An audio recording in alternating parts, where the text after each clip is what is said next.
Hello everyone, मैं John की YouTube channel में आपका फिर से स्वागत है। आज का वीडियो बहुत ही इंपॉर्टेंट होने वाला है क्योंकि आज के वीडियो में हम पढ़ने वाले हैं कोणांक के गुणधर्म, आइलर रूप, ध्रुवीय रूप। आइलर रूप अगर ध्रुवीय रूप अगर आप ठीक से पढ़ लेते हैं तो समिश्र संख्या का कैसा भी क्वेश्चन आएगा आप बिल्कुल शॉर्ट तरीके से कर पाएंगे। कोणांक के जो गुणधर्म है हम बिल्कुल शॉर्ट तरीके से पढ़ेंगे और बिल्कुल कॉन्सेप्ट से पढ़ेंगे। यहाँ पर आपको ज्यादा रटने की जरूरत नहीं है। अगर आपने मैप अपने माइंड के अंदर बना लिया तो गुणांक के जितने भी गुणधर्म हैं आपको मौखिक याद हो जाएंगे सिर्फ एक बार पढ़ते ही। तो बने रहिएगा हमारे साथ वीडियो के अंत तक। तो चलिए शुरुआत करते हैं। टॉपिक शुरू करने से पहले अगर आप अभी तक आपने हमारा चैनल सब्सक्राइब नहीं किया तो कर लीजिए। तो हम आज पढ़ने वाले हैं कोणांक के गुणधर्म के बारे में। तो कोणांक के गुणधर्म बिल्कुल ही इजी है और देखिएगा कितना इजी है, एक बार में ही आपको याद हो जाएगा। आपको बार बार रट्टा मारने की जरूरत नहीं, 10 बार लिखने की जरूरत नहीं। कैसे चलते हैं। कोणांक के लिए सबसे पहले हमें पता होना चाहिए था कि किस रूप में क्वेश्चन दिया गया है। ये हमने पढ़ रखा है कल। a प्लस आयोटा b होता है तो उसका कोणांक थीटा होता है। अगर हमारे पास minus a plus iota b होता है तो उसका कोणांक पाई माइनस थीटा होता है। यहां पर अगर minus a minus iota b होता है तो उसका कोणांक माइनस पाई माइनस थीटा होता है। और यहां पर a माइनस आयोटा b होता है तो इसका कोणांक माइनस थीटा होता है। तो ये हमने कल पढ़ लिया था, यानी कि पहले वाले वीडियो में। अगर वो वीडियो अभी तक आपने नहीं देखा है तो उसका लिंक डिस्क्रिप्शन बॉक्स में दिया गया है, जल्दी से देख लीजिएगा, तभी आपको ये टॉपिक समझ में आएगा। तो हम बात कर रहे हैं कोणांक की प्रॉपर्टी की। तो कोणांक की प्रॉपर्टी देखते हैं सबसे पहले। अगर मैं बात करूं कि आर्ग्यूमेंट ऑफ जेड बार क्या होगा, argument of Z bar, argument amplitude दोनों ही लिखा जा सकता है। कोणांक को एएमपी से भी लिखते हैं एम्पलीट्यूड और आर्ग्यूमेंट एआरजी से। ठीक है, तो पहला प्रॉपर्टी हमारे पास आर्ग्यूमेंट जेड बार। तो यहां पे देखिएगा सिंपल सा आपको यही आंसर मिल रहा है। देखिए जेड बार एक्चुअली होता क्या है, अगर ये जेड है, अगर ये जेड है तो ये क्या है, जेड बार है। ठीक है, इसका कोणांक अगर थीटा है तो इसका कोणांक क्या होगा, माइनस थीटा, यानी कि हम लिख सकते हैं माइनस आर्ग्यूमेंट ऑफ जेड। देखिए कितना इजी, आपको इससे ही समझ में आ गया कि क्या होगा। ठीक है, नेक्स्ट चलते हैं और देखते हैं कि argument of minus Z, argument of minus Z. ठीक है, तो अगर ये जेड है तो आर्ग्यूमेंट ऑफ माइनस जेड क्या होगा। देखिए ये माइनस जेड है, ये चीज देखिए यहां पे। अगर a plus iota B Z है तो minus A minus iota B क्या होगा, माइनस जेड होगा। सही है, तो यहां पर अगर कोई बिंदु है, ठीक है, और यहां पर एक बिंदु है तो इसके मध्य का यहां पर जो कोण बनेगा वो कितना होगा, पाई, 180 डिग्री का कोण होगा।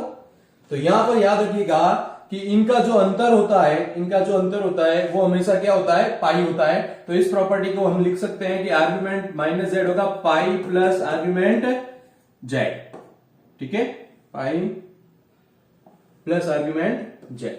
या हम लिख सकते हैं इसी प्रॉपर्टी को अलग तरीके से कि आर्ग्यूमेंट ऑफ जेड और minus argument of minus Z, इसका आंसर होता है प्लस माइनस पाई।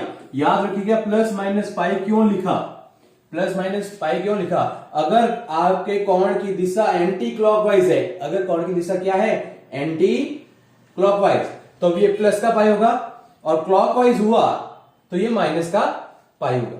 तो ये चीज आपको याद रखनी है। अब आगे बढ़ते हैं और प्रॉपर्टी देखते हैं तीसरी कि argument of Z plus Z bar क्या होगा यदि Z not equal to zero, यदि Z not equal to zero.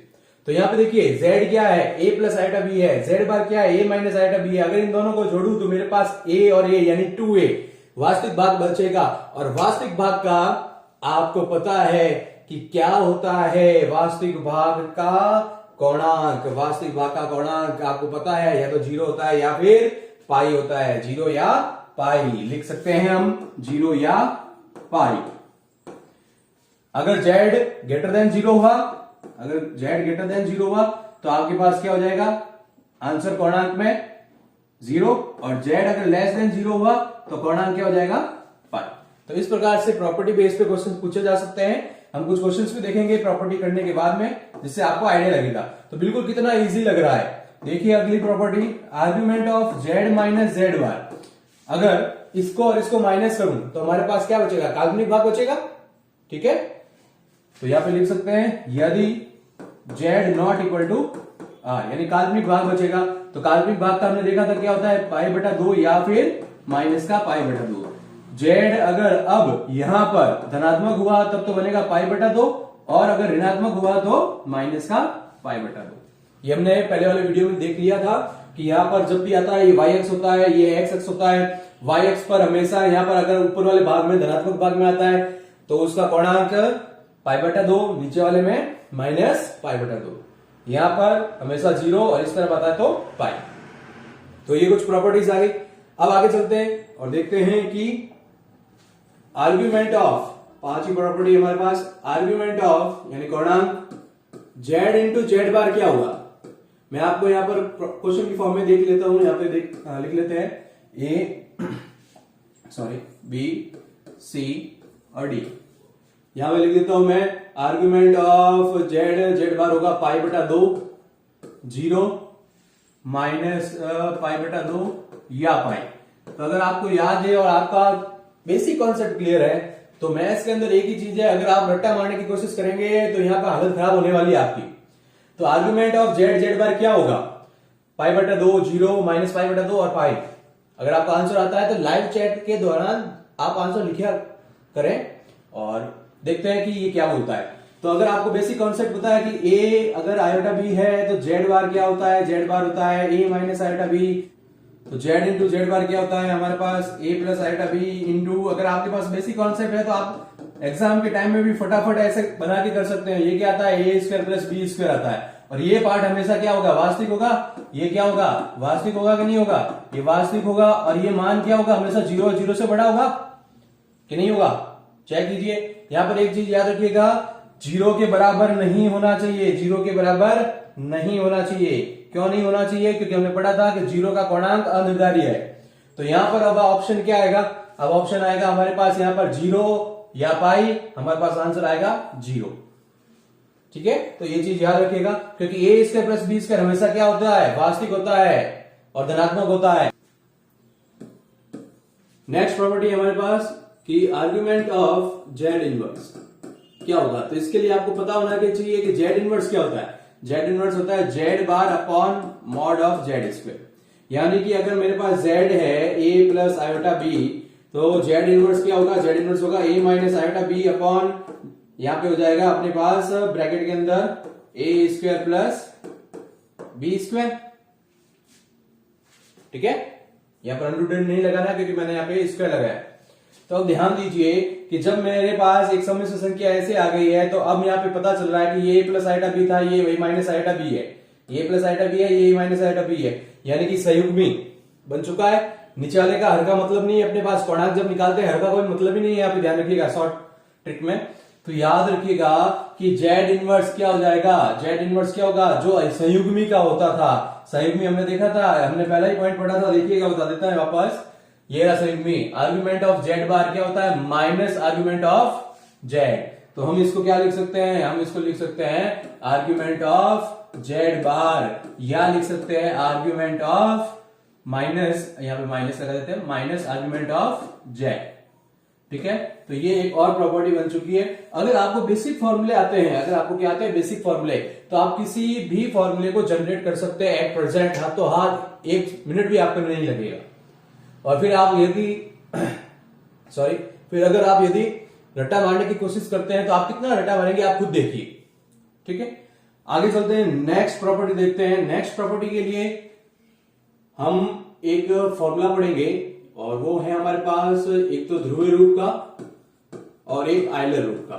ठीक है, तो z हमारे पास होता है a प्लस आयोटा b की फॉर्म में, तो उसका ध्रुवीय रूप होता है r cos theta plus iota sine theta. ठीक है, तो यहां पर r क्या होता है, मॉड z होता है। ठीक है, थीटा क्या होता है, कोणांक होता है, और ये दोनों ही चीजें हमने पहले निकालने सीख ली थी। अब एक चीज याद रखिएगा कि इसे हम r e की पावर आयोटा थीटा के फॉर्म में भी लिख सकते हैं। यह सम्मिश्र संख्या का चरघातांकी रूप है। क्या है, चरघातांकी रूप। यहां पर जो e की पावर आयोटा थीटा होता है, e की पावर आयोटा थीटा, वो होता है हमारे पास cos theta plus iota sine theta. इसे ही आयलर सूत्र कहते हैं। इसे क्या कहते हैं? आयलर सूत्र। ठीक है, आगे बात समझ में।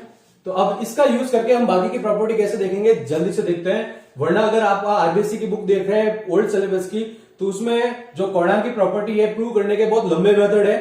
क्या हम इतना लंबा मेथड याद रख पाएंगे या फिर इतने फॉर्मूले हम याद करेंगे? तो सबसे पहले हम देखते हैं, बिल्कुल इजी सा देखते हैं मेथड। और हमारे पास टोटल प्रॉपर्टी हो गई थी अभी 6। अगली 7वीं प्रॉपर्टी देखते हैं। 7वीं प्रॉपर्टी हमारे पास, और ये है argument of Z1 into Z2। ठीक है, आर्गुमेंट ऑफ Z1 Z2। अब इसकी प्रॉपर्टी कैसे बनाएंगे देखते हैं। सिंपल सा है कि Z1 अगर हमारे पास R1 e की पावर आयोटा थीटा 1 है, मैं आइलर फॉर्म का यूज कर रहा हूं ताकि जल्दी से ये सॉल्व हो जाए और आपके दिमाग में बैठ जाए। ठीक है, यहाँ पे माइनस दिख रहा है आपको, तो इसको थोड़ा करेक्शन कर देते हैं। ये I थीटा 1, ठीक है, Z2 R2 e की पावर I थीटा 2। तो अब देखिए यहाँ पे अगर मैं इसको गुणा करूं Z1 Z2 तो क्या होगा? R1 इंटू R2 e की power iota theta 1 into e की पावर आयोटा थीटा 2। तो इसको मैं क्या लिख सकता हूं? R1 R2, यहाँ पर e की power iota common, theta 1 plus theta 2। ये Z1 Z2 आया। तो यहाँ पे मैं अगर आर्ग्यूमेंट की बात करूं, आर्ग्यूमेंट ऑफ Z1 Z2, तो क्या आ रहा है देखिए, थीटा 1 प्लस थीटा 2। तो ये क्या है? ये है argument of Z1 plus argument of Z2। तो यहां फॉर्मूला क्या बन जाएगा आपके पास? Argument of Z1 plus argument of Z2। ठीक है, और अगर आप बिल्कुल शॉर्ट में याद रखना चाहें तो लॉ की प्रॉपर्टीज आपको याद है, लॉ की प्रॉपर्टीज की तरह ये काम करेगा। ठीक है, अगला देख लेते हैं 8वां हमारे पास है argument of Z1 upon Z2। ये क्या होगा? तो सिंपल सा इसी तरीके से अपन अगर सॉल्व करें तो ये अपॉन में आएगा, अपॉन में आएगा तो ऊपर जाएगा तो पावर माइनस में हो जाएगी। तो सिंपल सा यहाँ पे क्या लिख सकते हैं? Argument of Z1 minus argument of Z2। नवी प्रॉपर्टी बन जाएगी हमारे पास कि argument of Z to the power n, argument of Z to the power n क्या होगा? तो इसके लिए भी देखिए Z बराबर मैं ले लेता हूं R e की पावर आयोटा थीटा, तो Z की घात n क्या हो जाएगा? R की घात n, ठीक है, e की पावर आयोटा n थीटा, या मैं इसको लिख सकता हूं R की घात n e की पावर n आयोटा थीटा, या अपन इसको यूं लिख देते हैं कि आयोटा थीटा और इंटू में लिख दिया n। तो ये वाली चीज किसका हो गया? ये वाली चीज कोणांक हो गया आपके, जो Z था उसका कोणांक क्या है? थीटा, या थीटा इंटू n आ रहा है, तो इसका मतलब n आगे आ जाएगा और आर्ग्यूमेंट ऑफ Z हो जाएगा, आर्ग्यूमेंट ऑफ Z। यानी कि आपको याद रखना है कि ये तीन फॉर्मूले ऐसे हैं जो लॉग की तरह काम करते हैं। आगे बात समझ में। अब आगे चलते हैं और एक मोस्ट इंपोर्टेंट प्रॉपर्टी देखते हैं। हमारे पास टोटल 9 हो गए थे। 10वीं प्रॉपर्टी ये बोलती है कि अगर आर्ग्यूमेंट है हमारे पास आयोटा Z की बात कर रहे हैं तो क्या होगा? Argument of iota Z। तो चलिए देखते हैं इसको अपन ध्रुवीय रूप से। ये दो प्रॉपर्टीज ऐसी है जिसको ध्रुवीय रूप से अपन देखेंगे। हम इसी से इसी मेथड देख रहे हैं, वरना एक ही मेथड से सब प्रॉपर्टीज होती है, हमें रटनी नहीं है, हमें समझनी है। तो अगर मैं Z की बात कर रहा हूं कि R cos theta plus iota sine theta, ठीक है, तो अगर मैं आयोटा Z करूं, तो क्या हो जाएगा? R ये हो जाएगा iota cos theta minus iota into iota, iota square हो जाएगा -1 साइन थीटा। लेकिन ये हमेशा cos theta plus iota sine theta की फॉर्म में होना चाहिए, तो मैं इसको थोड़ा अरेंज कर देता हूं। ये माइनस यहां पे मैंने लिख दिया, इस साइन थीटा को मैं लिख सकता हूं cos 90 माइनस थीटा, ठीक है, और प्लस ये आयोटा, इस cos को मैं लिख रहा हूं साइन 90 माइनस थीटा, ठीक है। तो अब देखिए आपके पास, ये आपके पास Z था और ये आपके पास आयोटा Z आ गया, दिख रहा है आपको कि नहीं दिख रहा? ये आपके पास कौन से चतुर्थांश में होगा? -a और b, यानी दूसरे चतुर्थांश में। दूसरे चतुर्थांश में कोणांक क्या होता है? दूसरे चतुर्थांश में कोणांक हमेशा होता है पाई माइनस थीटा, ठीक है, ये होता है। तो ये पाई माइनस थीटा की जगह क्या है? पाई बटा 2 माइनस थीटा, तो ये क्या बन जाएगा? पाई बटा 2 प्लस थीटा। यानी कि आर्ग्यूमेंट ऑफ आयोटा Z क्या होगा? Pi by 2 plus argument of Z। ठीक है, बात आ गई समझ में कि नहीं आई? अगर अभी तक आपको ये वीडियो अच्छा लग रहा है तो आप लाइक और अपने फ्रेंड्स के साथ शेयर जरूर कीजिएगा। तो इस प्रकार से बिल्कुल शॉर्ट तरीके से अगर आप एक बार भी प्रैक्टिस करते हैं तो आपको प्रॉपर्टी याद हो जाएगी। अगर मैं इसी में एक प्रॉपर्टी में 11 प्रॉपर्टी लिखूं और मैं लिख दूं argument of minus iota Z, तब ये क्या होगा? तो देखिए माइनस लगेगा, तो अगर मैं इसको z को ले लेता हूं, जल्दी से देखिएगा, वापस आपको रिवीजन भी हो जाएगा। ठीक है, ये मैंने अगर ले लिया z, अगर मैं माइनस आयोटा z की बात कर रहा हूं तो ये r minus iota cos theta plus हो जाएगा अपने पास साइन थीटा। तो इसको मैं क्या लिख सकता हूं? इसको मैं लिख सकता हूं cos pi by 2 minus theta, ठीक है, minus iota sine pi by 2 minus theta. Standard form में मैंने कन्वर्ट किया है। तो अब ये देखिए, ये कौन सा चतुर्थांश है? ये हमारे पास चौथा चतुर्थांश आ गया। ये a, ये b, ये माइनस में आ रहा है, ठीक है ना, ये चौथा चतुर्थांश आ गया। देखिए a माइनस आयोटा b बन रही है। ये कौन सा चतुर्थांश होता है? चौथा चतुर्थांश होता है। चौथा चतुर्थांश में कोणांक क्या होता है? चौथा चतुर्थांश में कोणांक होता है माइनस थीटा। तो माइनस ये पाई बाय 2 माइनस थीटा, तो क्या हो जाएगा? Minus pi by 2 plus theta. तो यहां पे क्या बन गया? Minus pi by 2 plus argument of z। ठीक है, आप रटने की कोशिश मत कीजिएगा, क्योंकि ये जो प्रॉपर्टी है आगे आपके ज्यामितीय निरूपण में जब क्वेश्चन आता है कि Z1, Z2, Z3 त्रिभुज के शीर्ष हैं तो क्या कंडीशन होगी, अगर दीर्घवृत्त के शीर्ष है तो क्या कंडीशन होगी, तो वहां पर कहीं ना कहीं ये प्रॉपर्टीज अप्लाई होंगी। तो इसलिए आपको यहाँ पर दिमाग में बैठाना है। मैंने बिल्कुल शॉर्ट तरीके से कराया है। अगर आप आरबीसी की बुक वापस देखते हैं, पुरानी बुक, ओल्ड बुक, उसके अंदर पूरा का पूरा सॉल्व किया कम से कम 1 पेज का। तो मैंने आपके लिए अलग अलग टुकड़ों में 3 प्रॉपर्टी अलग की, 3 प्रॉपर्टी अलग की और अलग अलग मेथड से समझाया, जिससे टाइम ज्यादा नहीं लगे। अब चलते हैं और कुछ क्वेश्चंस देखते हैं। अब आपके पास एक क्वेश्चन है कि argument of 1 plus √3 iota upon √3 plus iota क्या होगा, ये हमें ज्ञात करना है। ऑप्शन दे देते हैं यहां पर। ए पाई बाय 2, नेक्स्ट ऑप्शन है पाई बाय 6, सी है पाई बाय 3 और डी है इनमें से कोई नहीं। ठीक है, क्या लिख देता हूं, कोई। तो आप जल्दी से सॉल्व कीजिए, इसको ट्राई कीजिए और आंसर लाइव चैट के दौरान जरूर लिखिएगा। तो अगर आपको यहाँ पे प्रॉपर्टी याद है कि argument of Z1 upon Z2 क्या है, argument of Z1 upon Z2 क्या होता है? Argument of Z1 minus argument of Z2। तो इसलिए मैंने बोला था कि प्रॉपर्टी आपको याद होनी चाहिए। ठीक है, आगे चलते हैं और इसका आर्ग्यूमेंट्स निकालते हैं, यानी कि कोणांक निकालते हैं। यहां पर हमारे पास क्या होगा? ये दोनों ही धनात्मक है, इसलिए थीटा हमेशा क्या हो जाएगा? tan inverse b upon a। यहां पर भी ठीक है, माइनस में tan inverse b upon a मान रख देते हैं अपन, ज्यादा लंबा नहीं करेंगे। tan इनवर्स आपको आइडिया लग गया होगा, आप आंसर लिख सकते हैं √3 अपॉन 1। ठीक है, यहां पर हो जाएगा आर्ग्यूमेंट अपने पास tan इनवर्स, यहां पर हो जाएगा हमारे पास 1, एक मिनट, tan इनवर्स हमारे पास हो जाएगा यहां पर 1 अपॉन √3। तो ये क्या हो जाएगा? tan इनवर्स, ये किसकी वैल्यू होती है? tan पाई बाय 3 यानी कि 60 की वैल्यू होती है। ये किसकी वैल्यू होती है हमारे पास? पाई बाय 6 यानी कि 30 की वैल्यू होती है। tan इनवर्स से tan गए, pi by 3 minus pi by 6, LCM ले लेते हैं 6, 2 पाई माइनस पाई, आंसर आया पाई बाय 6। तो करेक्ट आंसर पाई बाय 6 है। वरना कई बच्चे इस क्वेश्चन को देख के यहां पर क्या करते हैं? √3 माइनस आयोटा उससे ऊपर नीचे गुणा कराते हैं, फिर इसको स्टैंडर्ड फॉर्म में चेंज करते हैं और फिर आर्ग्यूमेंट निकालते हैं। इससे अच्छा है कि हम प्रॉपर्टी का यूज करें और आर्ग्यूमेंट निकाल लें।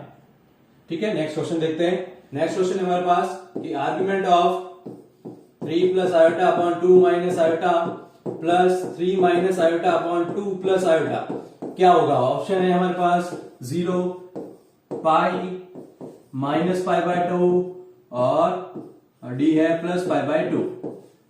तो देखिए इसका आर्ग्यूमेंट कैसे फाइंड करते हैं। तो सबसे पहले इसका आर्ग्यूमेंट फाइंड करने के लिए हम क्या कर लेते हैं? एलसीएम ले लेते हैं। तो एलसीएम नीचे लेंगे तो हमारे पास क्या हो जाएगा? हमारे पास हो जाएगा 2 का स्क्वायर प्लस 1 का स्क्वायर ठीक है, इसको इससे गुणा कर लेते हैं, 3 दूनी 6, 3 दूनी 6 हो गया, प्लस 3 आयोटा हो गया, प्लस 2 आयोटा हो गया, आयोटा इंटू आयोटा, आयोटा का स्क्वायर यानी कि -1 हो गया, प्लस इस तरफ भी गुणा कर लेते हैं, 3 दूनी 6 हो गया हमारे पास, ठीक है, फिर 3 दूनी 6 हो गया, और ये माइनस का 2 आयोटा हो गया, फिर माइनस का 3 आयोटा, एक मिनट इसको हटाते हैं, ब्रैकेट को बड़ा करते हैं, हम यहाँ पे थे 3 दूनी 6 हो गया, और -2 आयोटा हो गया, -3 आयोटा हो गया, माइनस माइनस प्लस, और आयोटा का स्क्वायर वापस माइनस।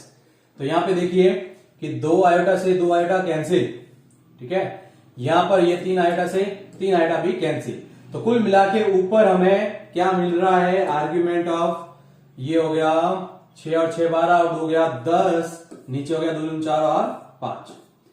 तो आर्ग्यूमेंट फाइंड करना है इसका, और ये क्या है, वास्तविक संख्या है, वास्तविक संख्या है, और वास्तविक संख्या में भी कैसी है, धनात्मक है।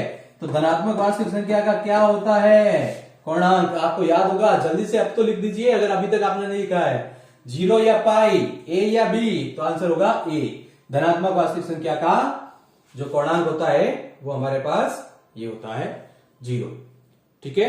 नेक्स्ट क्वेश्चन देखते हैं, हमारे पास है कि यदि y बराबर cos theta plus iota sine theta, ठीक है, ये क्वेश्चन है, तो y प्लस 1/y क्या होगा।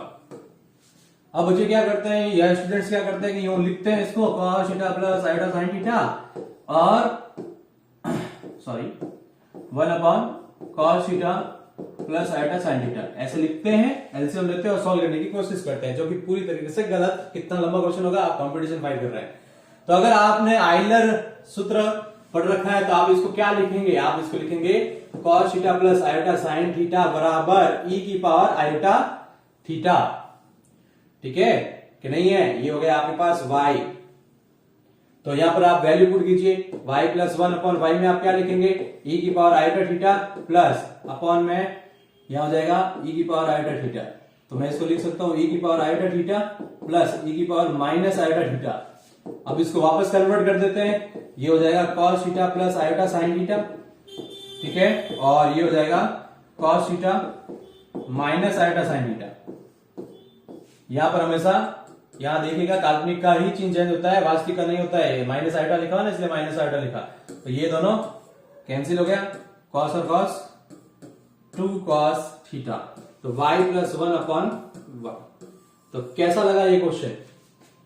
तो इसी प्रकार से कुछ ट्रिकी क्वेश्चंस आने की संभावना होती है first grade second grade exam के अंदर, क्योंकि मैथ्स का पेपर आप खुद ही जानते हैं कट ऑफ कितनी लो रहती है। यहाँ पर जीके का पेपर जिसका अच्छा चला जाता है और मैथ्स का पेपर एवरेज भी हो जाता है, तो उसका सिलेक्शन निश्चित है, ठीक है ना। यहां पर हम ये बात नहीं कर सकते कि मैथ्स के अंदर हम 80% नंबर लाएंगे तो हमारा सिलेक्शन होगा। 50 to 60% भी अगर आप मैथ्स का पेपर कर लेते हैं और फर्स्ट पेपर आप अच्छा करते हैं तो आपका सिलेक्शन श्योर हो जाता है। अपने फ्रेंड्स के साथ ज्यादा से ज्यादा ये वीडियो शेयर कीजिएगा। Thanks for watching.